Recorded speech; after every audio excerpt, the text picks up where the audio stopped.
Watch out for the poisonous snake. Treasure brings torment. Watch out for that poisonous snake. Don't let it bite you, said Buddha.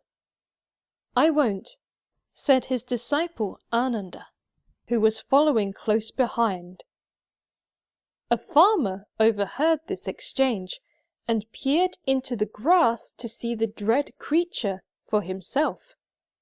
What met his eyes instead was a glittering pile of silver and gold, half buried in the ground. He muttered, "Someone must have buried this here long ago, and it got exposed by the rain.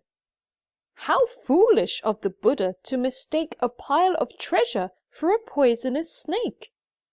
He carried it home in glee. In no time, the farmer's lifestyle grew so opulent that he became the talk of the land.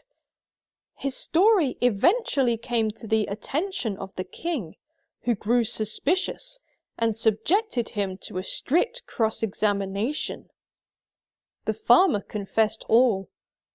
In appropriating such a vast treasure for himself, he had committed a great crime, and he was promptly sentenced to death.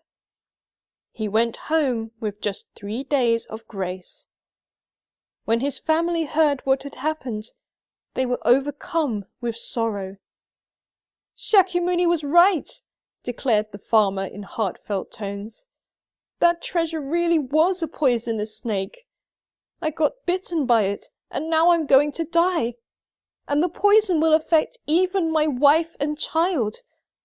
How much better if we could have gone on living together in peace and quiet. The treasure brought us nothing but torment." The next day, a summons came from the king.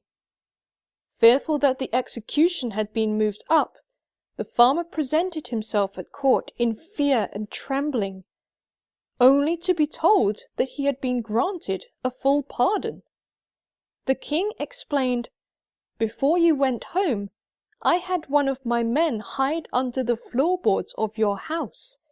He heard the full story, from the words of Shakyamuni to your repentance. I thought it over, and realized that you are not the only one to be bitten by that poisonous snake. Even I, who confiscated your treasure, was on the point of ruining the country with my decadence. I'll turn the treasure over to Shakyamuni for him to use." When Shakyamuni heard all this, he smiled. "The treasure of this world often turns into an instrument of torture," he commented.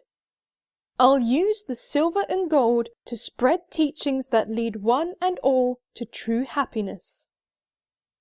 Even prime ministers and heads of state are sometimes carted off to prison, tainted by the poison of greed and full of grief. No one is immune to the poisonous snake.